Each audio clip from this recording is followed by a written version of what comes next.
वक्रतुण्डं महाकाय सूर्यकोटिसम्प्रभा निर्विघ्नं कुरु मे देव सर्वकार्येषु सर्वदा। मंगलम भगवान विष्णु मंगलम गरुड़ध्वज मंगलम पुंडरीकाक्ष मंगलाय तनो हरि। अच्युतं केशवं राम नारायणं कृष्ण दामोदरं वासुदेवं हरि। श्रीधरं माधवं गोपिका वल्लभं जानकी नायकं रामचंद्रं भजे। देखिए, इस सावन के महीना चल रहा है, कल एकादशी था, आज पारना द्वादशी का है। द्वादशी का पारना का भी कथा सुनना चाहिए सावन मास का। देखिए, लोग कहते हैं ना कि जब तक कथा न सुने तब तक आत्मा की तृप्ति नहीं होती है। तो इसी में देखिए, एक ब्राह्मणी थे, बहुत दिन तक तपस्या कर रहे थे। तपस्या करने के बाद उनको एक पुत्र हुआ, उस पुत्र का नाम शंखचूड़ रखा गया। जब रखा गया तो शंखचूड़ बहुत तपस्या किए। तो जो तुलसी माता थी, जब तुलसी माता बड़ी हुई, सयानी हुई, तो उनसे शादी हुआ। शंखचूड़ जब भगवान शंकर से लड़ाई करने के लिए गए, जब भगवान शंकर जी के पास गए लड़ाई करने के लिए, तो शंखचूड़ पतिव्रता के कारण कभी मरता ही नहीं था, क्योंकि तुलसी जो वृंदा थी बहुत पतिव्रता थी और उनका नाम तुलसी ही था। तो उन्हीं की वजह से तो विष्णु भगवान अपने रूप बना के आए उनका पतिव्रता भंग करने के लिए। तो तुलसी को जब पता चला कि विष्णु भगवान हमारे साथ छल किए हैं, शंखचूड़ का रूप बनाए थे, तो उन्हें श्राप दे दिया कि तुम जाओ, पाषाण हो जाओ। तो विष्णु भगवान भी कहें कि तुम वृंदा, तुम तुलसी बनोगी और तुम गंडकी नदी में हम पाषाण बनेंगे, तुम्हारे छाया में हम रहेंगे। जिसके घर में तुलसी और शालिग्राम रहेंगे उसके घर में समस्त पाप तत्काल नष्ट हो जाए, कभी निगेटिव ऊर्जा आ ही नहीं सकती। जिस घर में शालिग्राम रहते हैं, तुलसी माता रहती हैं, और जिस घर में शालिग्राम और तुलसी माता का पूजा होता है, उसके घर में स्वयं विष्णु लक्ष्मी वहाँ वास करती हैं। कहती हैं कि इस घर तो हमको इतनी प्रिय है कि हमारे इसके घर में हमारा शालिग्राम तुलसी का दोनों पूजा होता है। इसलिए कहते हैं कि जिस घर में शालिग्राम तुलसी हो उसके घर में कभी कोई चीज़ की अभाव कभी नहीं होती है। और जो इस कथा को सुनता है उसके हृदय में भगवान लक्ष्मी नारायण विराजमान हो जाते हैं। यह तुलसी माता की कथा था। इसी में एक ब्राह्मण थे, एक ब्राह्मणी थी। ब्राह्मण बहुत गरीब थे, तो एक राजा थे, रोज एक मन सोना दान करते थे। तो उनकी पत्नी कहीं कि रोज भिक्षा मांगने जाते हो, तुम्हारे पास कुछ नहीं है, तुम इतना भगवान भोलेनाथ का पूजा करते हो, व्रत करते हो, आराधना करते हो, लेकिन उससे क्या होता है? हम लोग का पेट तो नहीं भरता, हम लोग भूखे पड़े रहते हैं। तुम जाओ राजा पर। लेकिन राजा कहेंगे, ब्राह्मण कहे हम नहीं जाएंगे, इतना धर्म करते हैं, जो राजा अपनी मेहनत से कमाए के हमको देगा उसी से हम मांगने जाएंगे। कहें तुम इसी तरह भिखारिए रहोगे, जाओगे नहीं मांगने। अंत में पत्नी इतनी बरबस कर दी, उनको जाना पड़ा। गए तो राजा कहें कल आना। दूसरे दिन फिर गए तो राजा अपना खूब फटा पुरान कपड़ा पहन के और उनकी पत्नी फटी पूरी साड़ी पहन के घूमने लगी।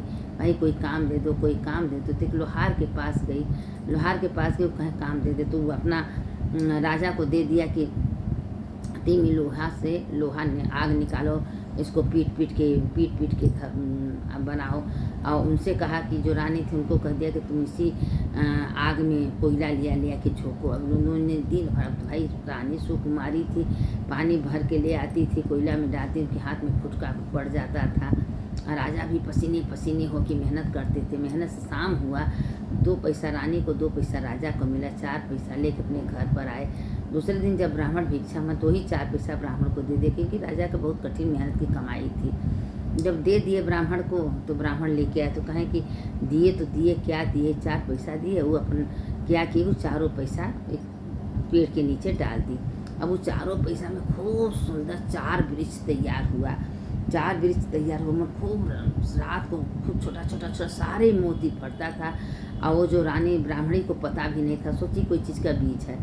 और रोज बीज तो ये सब्जी वाली आती थी और उससे कहें कि भैया हम तुमको ये 2-4 ठो देंगे, हमको सब्जी का। उसको देखी तो पेवर मोती एकदम, कहीं एक मोती 1000 रुपया का, उसको पता नहीं था। बड़े खुश होकर मोती लेती थी और ब्राह्मणी को खूब हरी बढ़िया सब्जी रोज देती थी। ऐसे करते करते 2-4 महीना बीत गया, लेकिन ब्राह्मणी को नहीं उसका कीमत पता था कि उस कीमत का क्या है। तो एक दिन क्या हुआ कि जब ब्राह्मणी को नहीं पता था, तो एक दिन ऐसा एक दिन हुआ कि जब मोती राजा के खजाने में मोती ख़त्म हो गया, बांटते नहीं था, तो राजा ने कहा कि अब हम क्या करेंगे।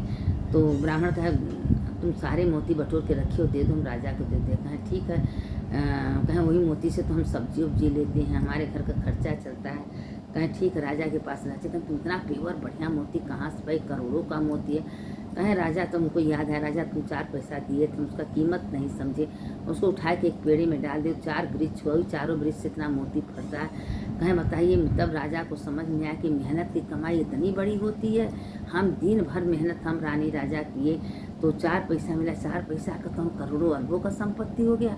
यही कहते हैं कि जो जितना मेहनत करके 2 पैसा कमाता है उसका मेहनत भगवान को भी अच्छा लगता है। अब राजा रानी इतना खुश हो गए कि बताइए हमारी मेहनत से अरबों का संपत्ति उनके पास हो गया। ब्राह्मण को बुला के इतना संपत्ति दिए। कहें तुम लोग, कहें नहीं, तुम्हारे मेहनत के कमाई के जो 2 पैसा दिए उसे हमारे घर में बहुत पैसा। अब उसी समय ब्राह्मण एकदम धनी अमीर हो गए, महल पैसा कौड़ी सब हो गया। राजा उनके आगे फेल हो गए। अब वो मात्र 4 पैसा राजा दिए, अरबों का संपत्ति उनके पास तैयार हो गई। इसीलिए कहते हैं कि अपनी मेहनत से, लगन से, जो मेहनत करके 2 पग चल के अगर सत्संग में जाता है, अच्छा कर्म करता है, भगवान के मंदिर जाता है, तो उसका लेखा जोखा का कोई और अंतर हुआ। अरबों करोड़ों का खजाना है, इतना पैसा का खजाना है कि उसका कोई लेखा जोखा नहीं होता है। लोग कहते हैं कि अरे मंदिर जाने से क्या होता है, पूजा पाठ करने से क्या, अरे तुम्हारे आत्मा की तृप्ति तो होती है कि नहीं होती है।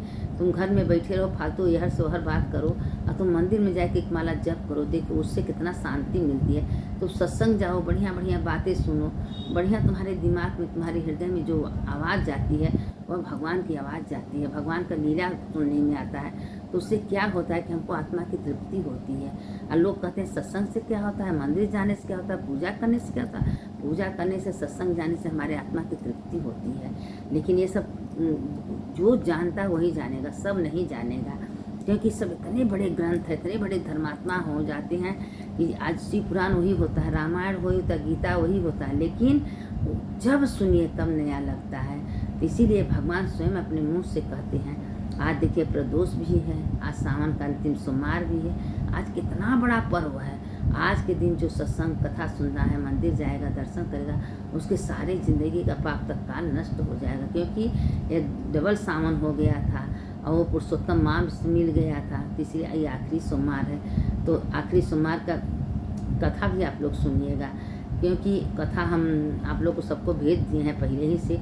वही कथा हर सोमवार को होता है। जो ब्राह्मणी थी, 12 साल तक तपस्या की, उसको कोई औलाद नहीं, भगवान पार्वती शंकर जी से बोली तो शंकर जी उसको 12 साल बाद एक बेटा दिए। बेटा काशी गया पढ़ने के लिए। जब काशी पढ़ के आया तो रास्ते में कोई राजा का बारात जा रही थी, उसे से शादी हो गया तो भांजा उसका बहुत सुंदर था, उसे शादी करा दिए। शादी कराने के बाद काशी गया, पढ़ने के लिए आया तो पत्नी को लेके अपने माता पिता के पास गया। माता पिता उसको इतना खुश हो गए कि 12 साल की आयु में बेटा उनका अजर अमर हो गया। तो क्या है, धर्म का फल कहीं जाता नहीं है। आप अच्छे काम कर रही हैं, अपने धर्म कर रही हैं, कथा पुराण सुन रही हैं, सत्संग सुन रही हैं, तो उसका फल भी अमोघ है। इसीलिए बार बार आप लोगों से कहते हैं कि अच्छा कर्म करिए, मन से कभी किसी का बुरा मत सोचिए, बुरा मत से सबका भला सोचिए, दिन भर बोलिए सब अच्छा होगा, सब अच्छा होगा, जो भगवान करेंगे सब अच्छा होगा।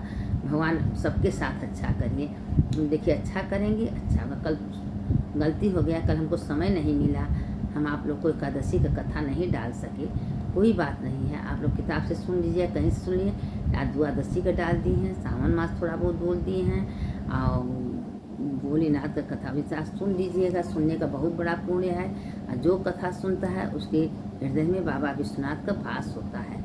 अब आज का तो पर्व कुछ पूछे ही वाली बात नहीं है, आज का पर्व तो बहुत उत्तम है। तो सुनने वाले की जय, सुनाने वाले की जय। इसीलिए हम बहुत छोटे में डालते हैं कि आप लोग खूब बढ़िया मन लगा के सुनिए और दूसरों को भेजिए। उसको जब मन हो तो लाइक कर दीजिए, सब्सक्राइब कर दीजिए, दूसरों को भेजिए, पुण्य की भागी बनिए। अगर कोई गलती होता होगा तो उसको क्षमा करिएगा। सुनने वाले की जय, सुनाने वाले की जय। जो कथा सुनता है उसका भी जय होता है, जो सुनाता है उसका जय। शंकर शंकर हर हर शंकर, शंकर शंकर जय जय शंकर। मंगल भवन या मंगलहारी, उमा जपत हे त्रिपुरारी। हर हर महादेव शंभो काशी विश्वनाथ, गंगे माता पार्वती संगे। ये मंत्र तो अमोघ है। काशी में जो ये मंत्र बोलता है, बाबा विश्वनाथ का दर्शन, काशी में रहने, गंगा का स्नान का पुण्य मिलता है। हर हर महादेव, घर घर महादेव। सुनने वाले की जय, सुनाने वाले की जय।